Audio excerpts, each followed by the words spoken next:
The CEO of Microsoft is under fire for telling women not to ask for a raise. Bad idea. The Now's Kristen Scovira shows us what he said they should do instead that's got women's rights groups right here in Colorado fighting back.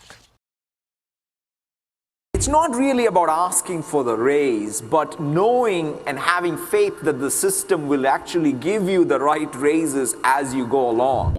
That's good karma. It'll come back. Waiting for karma to get a raise? That's the comment that has Microsoft CEO Satya Nadella backpedaling now after suggesting women in the workplace sit quietly by and hope for the best. That's the kind of person that I want to trust. That's the kind of person that I want to really give more responsibility to. The remarks? He said them to a room filled with female professionals at the Grace Hopper celebration of women, and once they hit the internet, the video went viral. When I heard it, I likewise was shocked. Linda Merrick is the National Executive Director at 9 to 5, a Denver-based organization dedicated to women's issues. Saying that women don't need to ask for raises and should just trust the system are completely out of touch with the reality that is faced by most women in the workplace. And that reality is women on average are making less than their male counterparts, raise or no raise. Recently, comedian Sarah Silverman's Equal Payback Project made headlines on the issue, challenging women to close the gender pay gap.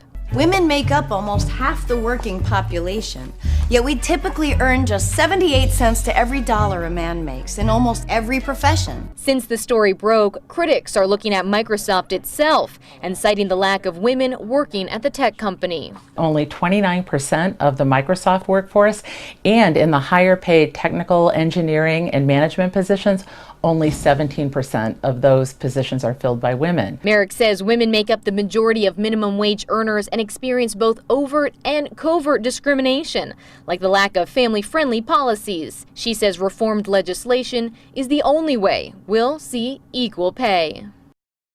Let me get this straight. He's just, I'm getting hot over here. He's telling us to sit back, it'll come along when it needs to, because just wait your all turn. Accomplishments come by people doing nothing. Especially, I mean, he's a CEO, so I find it hard to believe that, he did nothing. But he is backpedaling a lot. Yeah, I bet. And I don't think this is the last we're going to hear about it, this particular issue. So she mentioned that maybe you should try to support your legislation, a bill called the Paycheck Fairness Act that would allow for stricter enforcement of existing equal pay laws. So there are things you can do. Things you can do.